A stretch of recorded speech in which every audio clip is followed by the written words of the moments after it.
সংবাদ সবাইকে স্বাগত জানাচ্ছি। আমি ফিরোজ তোহা। শুরুতেই সংবাদ শিরোনাম। ইসরায়েল ফিলিস্তিন পুরোদমে যুদ্ধ চলছে, আর এই যুদ্ধের সর্বশেষ আন্তর্জাতিক গুরুত্বপূর্ণ আপডেট সংবাদ জানিয়ে দিব। শুরুতেই শিরোনাম। নেতানিয়াহুর বিশ্বাস, যুদ্ধই কেবল ইসরায়েলের আয়ু বাড়াতে পারে, শেষ রক্ষা হবে কি? এরপর জানিয়ে দিব গাজা সংঘাতের মধ্যেই ইসরায়েলের রকেট বিস্ফোরক রপ্তানি করছে ভারত। এদিকে রাশিয়ার বিরুদ্ধে যুদ্ধ চালিয়ে যেতে ইউক্রেনে পশ্চিমা গোলা চালান আসতে শুরু। আরও জানিয়ে দিব ফ্রান্সে গৃহযুদ্ধের আশঙ্কা নিয়ে ম্যাক্রোর হুঁশিয়ারি। এদিকে হামাস ইসরায়েল ভয়াবহ যুদ্ধের মধ্যেই রাশিয়া সফরে যাচ্ছেন ফিলিস্তিনি প্রেসিডেন্ট মাহমুদ আব্বাস। এবং সর্বশেষ জানিয়ে দিব কেনিয়ায় বিক্ষোভ, পার্লামেন্টের ভিতরে পুলিশের গুলিতে নিহত 10।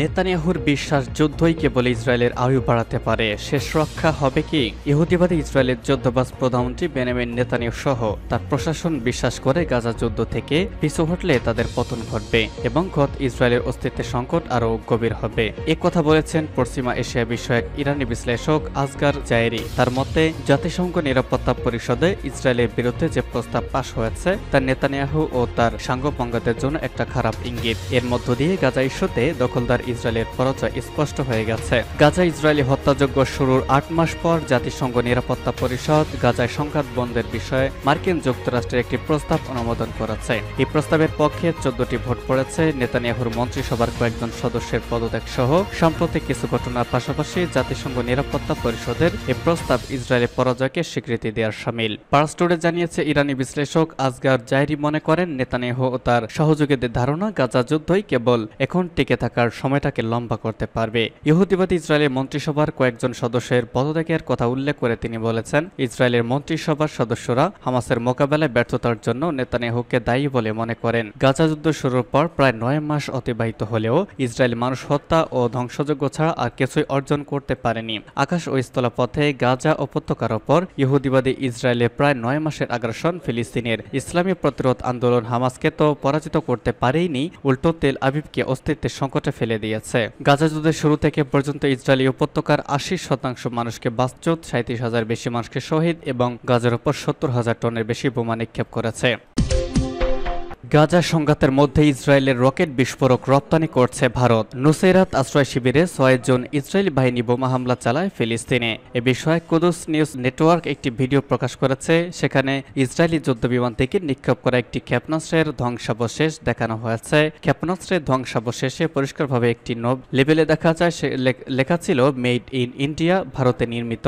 আজ এই তথ্য জানিয়েছে আল জাজিরা। গত 15 মে ভোরে স্পেনের কার্তাহেনা বন্দরের উপকূলে মালবাহী জাহাজ বোরকাম এসে পৌঁছায়। বন্দর থেকে অল্প দূরে সমুদ্রে অবস্থানরত এই জাহাজের বিরুদ্ধে ফিলিস্তিনি পতাকা উড়িয়ে বিক্ষোভ প্রকাশ করে স্পেনের জনগণ। তাদের দাবি, জাহাজে করে ইসরায়েলের জন্য অস্ত্র নিয়ে যাওয়া হচ্ছে। তারা কর্তৃপক্ষের কাছে এই সন্দেহজনক জাহাজ পরিদর্শন করার আহ্বান জানায়। তবে স্পেন সরকার কোনো সিদ্ধান্ত বা পদক্ষেপ নেওয়ার আগেই স্পেনের বন্দরে থাকার পরিকল্পনা বাতিল করে স্লোভানিয়ার বন্দর কোপারের উদ্দেশ্যে রওনা হয় বোরকাম জাহাজটি। এতে বিষয়টি নিয়ে সন্দেহ আরও ঘনীভূত হয়। আল জাজিরার হাতে কিছু নথি এসেছে, যা থেকে দেখা যাচ্ছে এই জাহাজটিতে ভারত থেকে নিয়ে আসা বিস্ফোরক উপকরণ বোঝাই করা ছিল এবং এর শেষ গন্তব্য ছিল ইসরায়েলি বন্দর আশদোদ, যা গাজা উপত্যকা থেকে প্রায় 30 কিলোমিটার দূরে। জাহাজটির বাণিজ্যিক ব্যবস্থাপনার দায়িত্বে আছে জার্মান প্রতিষ্ঠান MLB ম্যানফ্রেড লুতারাঞ্জো এবং বেরফাংতো। গাজার আকাশে ইসরায়েলি হারমেস ড্রোন দেখা মাত্রই এর মানেই নয় যে সেটা ভারত থেকে এসেছে, কারণ ইসরায়েল নিজেও এই ধরনের ড্রোন উৎপাদন করে, যোগ করেছেন জেন হোসেন।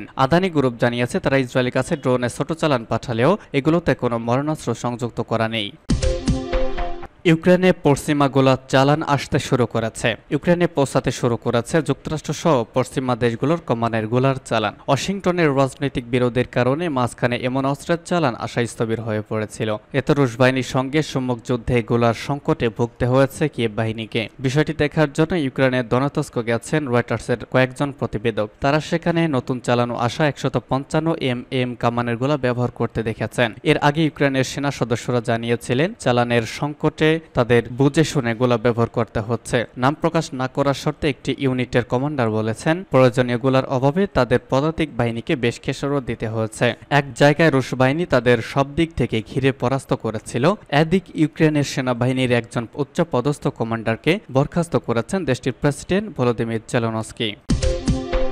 ইউক্রেনে পশ্চিমা গোলা চালান আসতে শুরু করেছে। ইউক্রেনে পৌঁছাতে শুরু করেছে যুক্তরাষ্ট্র সহ পশ্চিমা দেশগুলোর কমানের গোলার চালান। ওয়াশিংটনের রাজনৈতিক বিরোধের কারণে মাঝখানে এমন অস্ত্রের চালান আসা স্থবির হয়ে পড়েছিল। এতে রুশ বাহিনীর সঙ্গে সম্মুখ যুদ্ধে গোলার সংকটে ভুগতে হয়েছে কিয়েভ বাহিনীকে। বিষয়টি দেখার জন্য ইউক্রেনের দনেতস্ক গেছেন রয়টার্সের কয়েকজন প্রতিবেদক। তারা সেখানে নতুন চালানো আসা 155 কামানের গোলা ব্যবহার করতে দেখেছেন। এর আগে ইউক্রেনের সেনা সদস্যরা জানিয়েছিলেন চালানের সংকটে তাদের বুঝে শুনে গোলা ব্যবহার করতে হচ্ছে। নাম প্রকাশ না করার শর্তে একটি ইউনিটের কমান্ডার বলেছেন প্রয়োজনীয় গোলার অভাবে তাদের পদাতিক বাহিনীকে বেশ খেসারত দিতে হয়েছে।